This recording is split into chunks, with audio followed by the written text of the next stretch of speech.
आज की क्लास में हम डिस्कस करेंगे स्टेफन बोल्ट्जमैन लॉ क्या है। तो यहाँ पे क्वेश्चन पूछा हुआ है कि state and explain Stefan Boltzmann law of black body radiation. ठीक है, ब्लैक बॉडी रेडिएशन के ऊपर उन्होंने एक लॉ दिया था और उस लॉ को हमें समझना है। ठीक है, तो आइए जरा समझते हैं इस चीज को।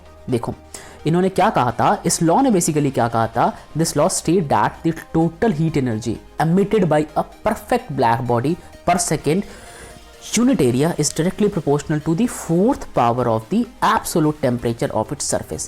यानी कि एक परफेक्टली ब्लैक बॉडी जितनी भी रेडिएशन को बाहर की ओर एमिट करती है वो रेडिएशन डायरेक्टली प्रोपोर्शनल होता है टेम्परेचर के फोर्थ पावर पे।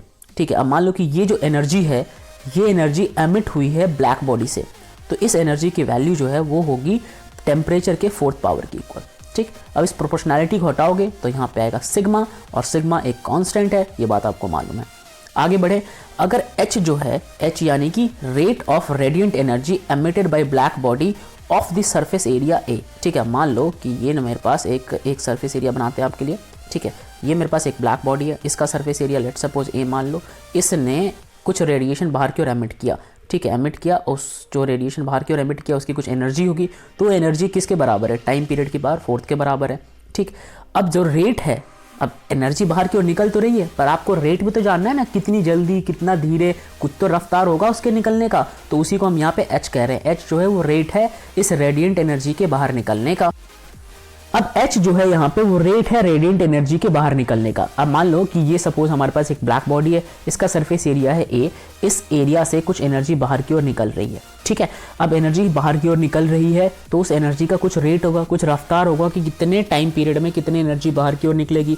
इतना तो क्लियर है कि E बाहर निकलेगा, बट जो भी टाइम पीरियड होगा, जो रेट होगा एक्चुअल में, वो H है।